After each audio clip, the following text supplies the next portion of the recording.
Welcome to the Whiskey, Jazz, and Leadership Podcast.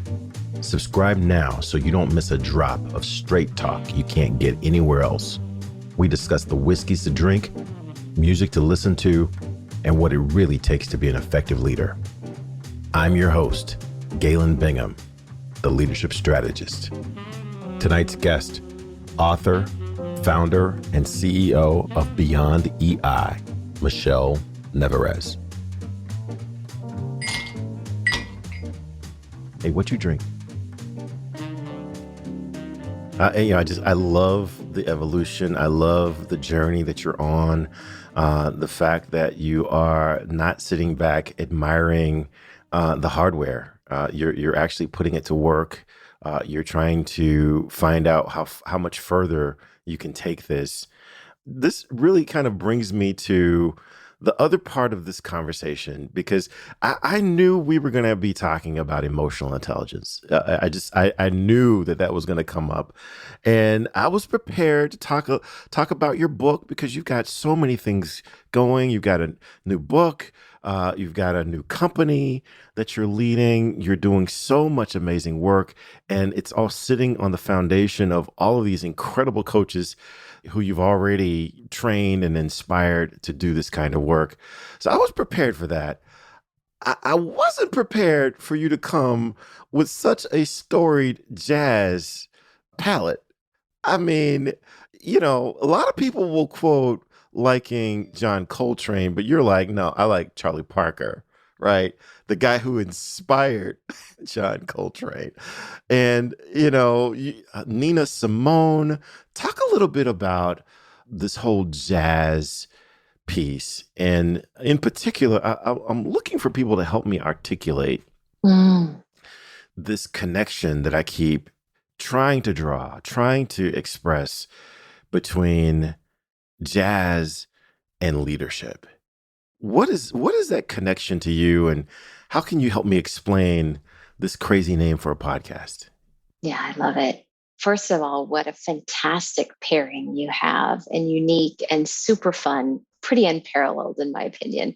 And I have to say, it's a really fun podcast to be on. So, when I was a teenager, I dated a young man who, for a long time, actually, for about 11 years. And he had incredible music taste. And I really didn't have much breadth to my music palette or exposure. And so he really is the one who broadened my horizons relative to the artists that I enjoy listening to. And so he introduced me to each of those artists.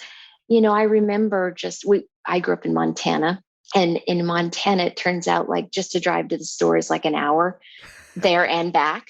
So like 2 hours.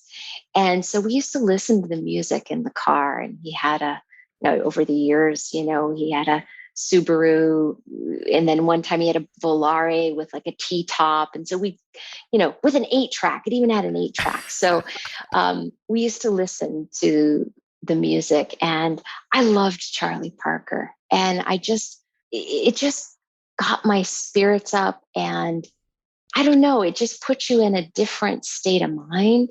But the connection, I think, between maybe all great art, if I'm being honest, but I think particularly jazz, is really, I think, the same skill that someone who is quite skillful with their own emotional intelligence has, which is the ability to ebb and flow with whatever life throws your way. And I think about it even similar to the martial art of Aikido, where you take the energy that's coming towards you, whatever that is, and you're working with it and transforming it in the moment and putting it back out into the world in a way that's not harmful, but takes the best of what we have internally and the creativity. And I think that's what really good jazz is, and really good art and good form in general, of when we're at our best, that's what we do. Wow. I love the imagery behind your description. I think you're absolutely right. And again, I think in terms of quotes, so I'm going to go back to Miles Davis, and he said he once told a new member of his band, "I don't want you to play what's there. I want you to play what's not there." Mm, And it's just this willingness to step into the unknown and trust that you're going to be okay. right. Isn't that what coaching is too? Really, when you think about it, like the best kind of coaching comes by just listening. There's, not an agenda. You're not figuring out what you're going to say next. None of it. And it's not to say you don't go prepared where you know your client, you've given thought to the things they've told you in the past. But I think the best kinds of human interactions are not planned. Mm. And they have this element of spontaneity and freshness and beginner's mind. And there's an element of two words, okay, unlearning and what I'll call rechilding, Wow. kind of connecting with that aspect to ourselves that somehow gets lost somewhere along the way. And we need to unlearn so many things over the course of our lifetime so that we can connect with that inner potential that we each have. Wow. Talk a little bit more about unlearning because that sounds counterintuitive, but it sounds powerful at the same time. So please give me some more texture. Okay. So first I'll give credit where credit's due. So this last year, the front end of, I guess, this calendar year, I was invited to be part of a leadership program. And I received the invitation out of literally nowhere from people I had never met. And they said I was referred to them. I thought, oh, interesting. Okay. And so it's a group called Luciel Holistic Visions, and they're a foundation out of the UK, and the essence of what they're about is bringing leaders from around the world together who are basically going to make stuff happen in a way where we're reconnecting to ourselves, to each other, and really to the earth, which, I have to say is so undervalued relative to a condition of what allows us to lead the lives we lead. And so within that context, I was assigned to a group called the Multi-Dimensional Learning Group, and it was consisted of 12 people. So there were 12 groups of 12 to come to this 144 leaders. And we eventually, as a learning group, renamed ourselves the Unlearning Group because, even if you look at just from the neuroscience of perception and emotion, it turns out that at a fundamental level, again, this is my assessment of the complex situation, my distillation, if you will, of the meaning of what we have influence over within ourselves. Number one, it's our awareness. And, we talk in both the mindfulness space and emotional intelligence a lot about self awareness. And self awareness is really important, but it's one way of being aware. It turns out there are many stances and perspectives that we can take that completely change our relationship to whatever it is we're perceiving in the moment, Hmm. that then sets us on a trajectory of meaning making or sense making that absolutely influences our understanding of reality. And so when we look at the process of unlearning, what I'm really talking about here is we all learn to assign meaning based on our contexts Mhm. and our social influences. And I think about that as like concentric circles moving outwards. And so we've got sort of the closest, ties, whatever those are. Sometimes they're biological family members, sometimes they're not. But then we have a whole range of contexts and influences throughout our lifetimes. And we go through this process of individuation, some of us more consciously than others. And we each would do well to figure out what in that soup or mix of what we've been shown is the right this or the right that, our own truth. Mhm. And so there's an intentional process of unlearning, so to say, that takes place, I think, that allows us to really develop our own self identity Mm. as opposed to our social identity. And that allows us to be in alignment. Wow, that's great. A self identity. And again, I keep going back to Miles Davis. He said, in order to be a great jazz musician, you have to learn everything you can and then forget everything you learned and just show up. And that sounds like what I'm hearing from you that it takes to be a great coach. Learn absolutely everything you can about the craft, but then forget everything that you've learned and just show up and be present, trusting that you are enough. Yeah, absolutely. We have everything we need, actually. Mm.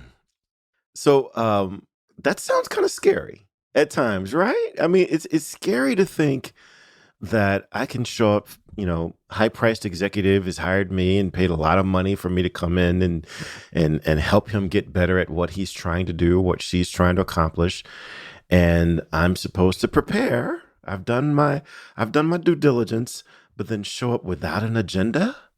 That sounds a little nerving. How would you comfort? And I heard another one of your 12 self discoveries. How would you comfort that new executive coach in understanding that, as Jay-Z said, they should trust their knowing? Yes. There are some things that you just know, you can't articulate, you can't prove, but you just know, and you need to trust your knowing.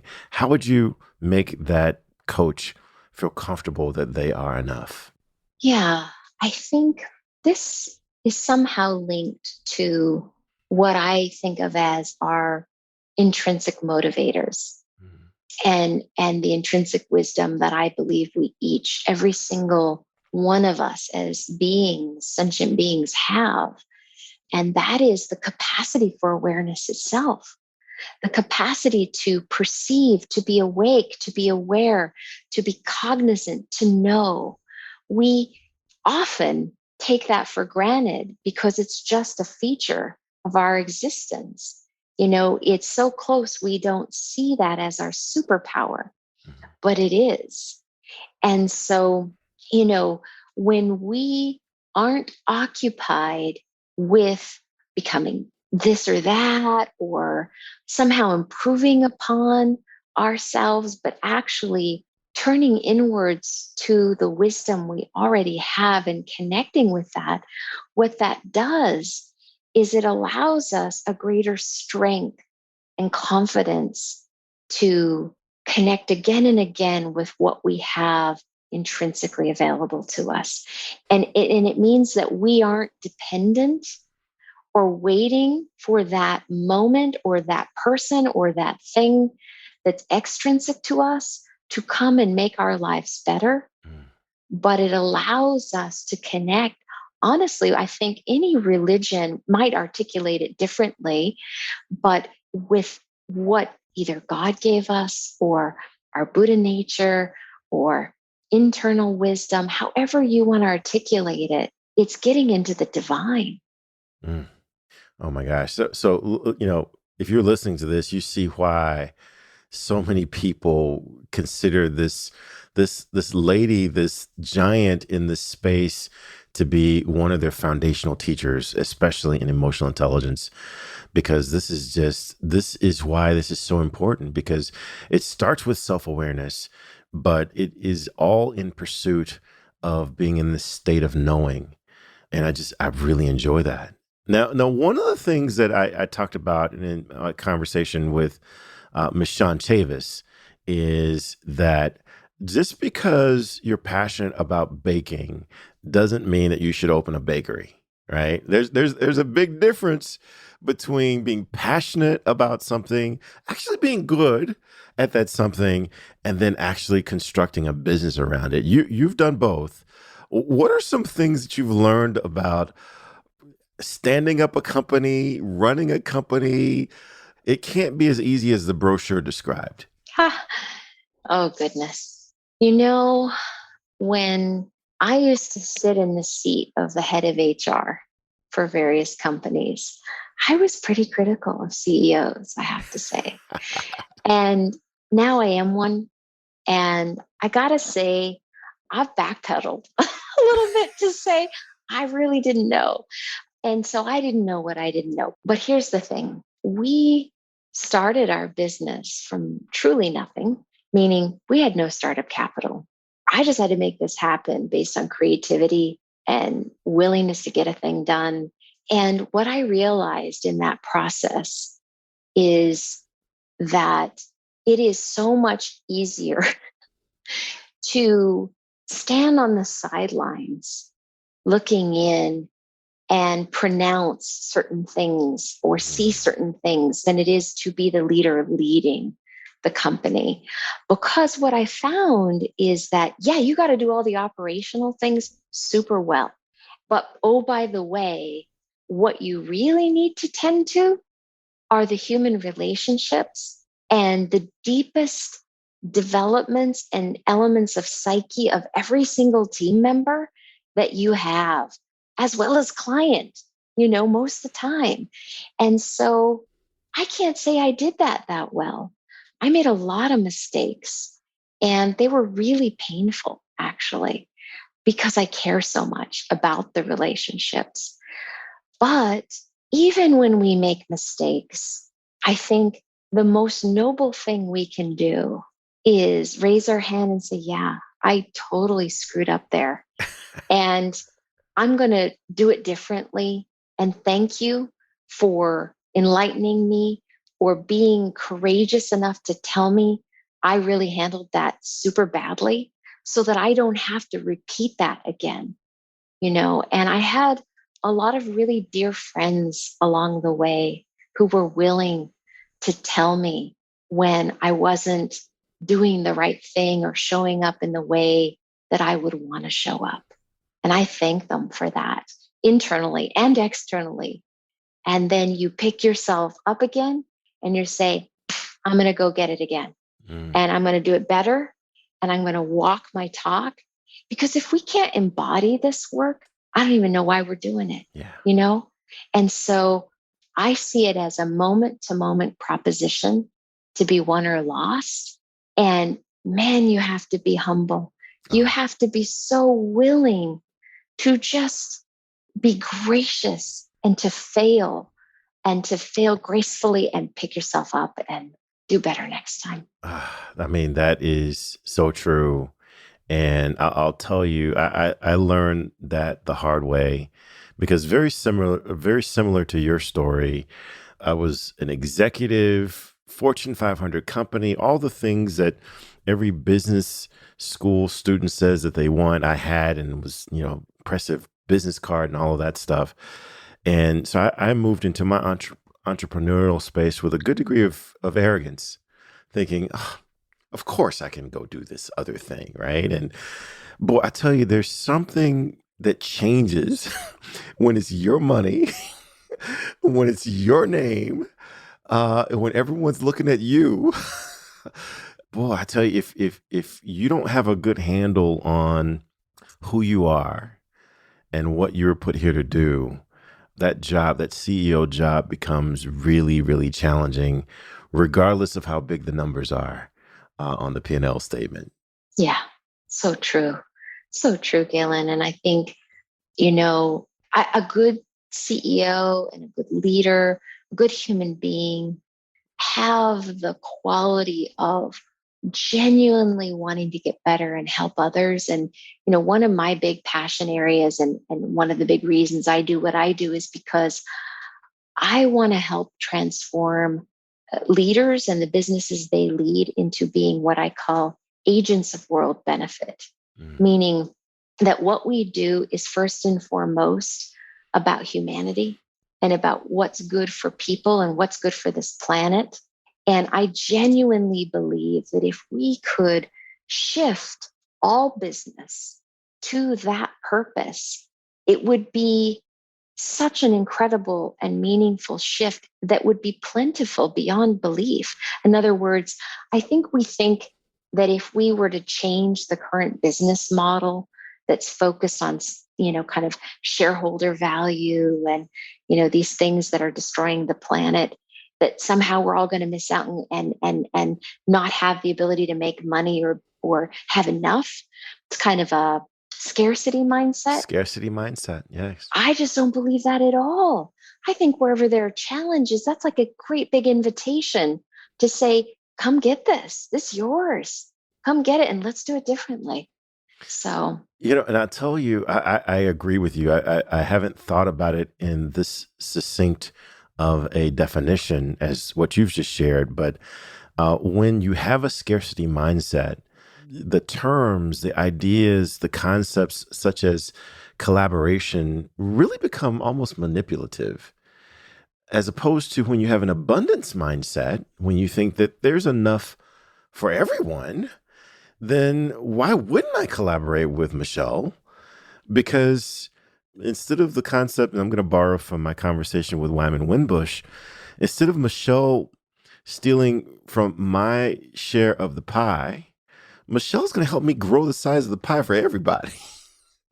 And so we all get more if we have this abundance mindset as opposed to the scarcity mindset that so many businesses seem to have. Man, I want to talk to you more about how do we help people make that shift from scarcity to abundance. But I'll tell you what, I want to try to bring you into the VIP room. So there's a special section that we've reserved just for our VIPs. And if you got a few more minutes, I'd love to bring you into the VIP room because this is enough for those who are listening for free. What parting words would you share on this side of the velvet rope to anyone wanting to lead more boldly, but with a sense of emotional intelligence? okay. Well, this may not be the response you may have expected, but I genuinely believe that when we connect with our own awareness, our own capacity for wisdom, what that does is that for those moments, we give up our habitual tendency to relate to the world as self and other. Mm. And when we are just resting in the natural state of our own mind and wisdom and awareness, all of our best qualities unfold. The most important of which I think is love and compassion. And now we hear about empathy. Empathy is safe. Empathy is a safe word and it is good. It is, I'm all for empathy. Don't get me wrong. I am more for compassion. Mm. And for me, the difference is that if you can say, I love everybody the same, wow, now that's really coming from a different spot than most of us are geared and wired for and habituated towards, right? We love our kids, we love our families, and then outward, outward, outward. But I think what it means to shift the paradigm, not only of business to being agents of world benefit, but really being courageous leaders requires that we give up the concept of boundaries as it relates to love itself and to embracing our capacity to be kind and care for those we don't know. So if as I'm moving through my day, I treat everybody I encounter like my child or a sacred being that they are, we're going to act so much differently towards one another ultimately. And I think that's where the gold is of being a good human and a good leader. Guys, you see why so many of my friends and colleagues just really, really love this lady because she this is what we got for almost not quite 2 years. It's about 18 months. And I'm gonna admit I wasn't expecting it to be so intimate. And I am just so glad that it was because the very name of my company was birthed from an activity where she asked us to envision and almost draw a picture of what space do you hope to hold in the world. And from that activity, I partnered with Don Angelo Bivens as my partner there, and I drew a picture of a kiln. And from there, Kill Global Coaching and Consulting was born. So my very existence professionally is due to the vision that you materialized in that program. And for that, I am so grateful. Now, I am so grateful as well just to know you. And I feel moved when I see that people are connecting with their own inherent wisdom and their potential. Nothing makes me happier. Well, this has been a great conversation, and I'm going to ask you to raise your glass one more time All right. as we toast out of this conversation, and I'm going to bring you into the VIP room. So if you guys are listening and you're VIPs, you can come on in for some more of this incredible insight and conversation with Miss Michele Nevarez. This has been great. Cheers. Cheers. Thank you so much, Galen. Hey, it's not too late. Hit that subscribe button so you're sure to catch the next episode. If you're really enjoying the vibe, leave us a review or become a VIP for guest and show exclusives. Cheers.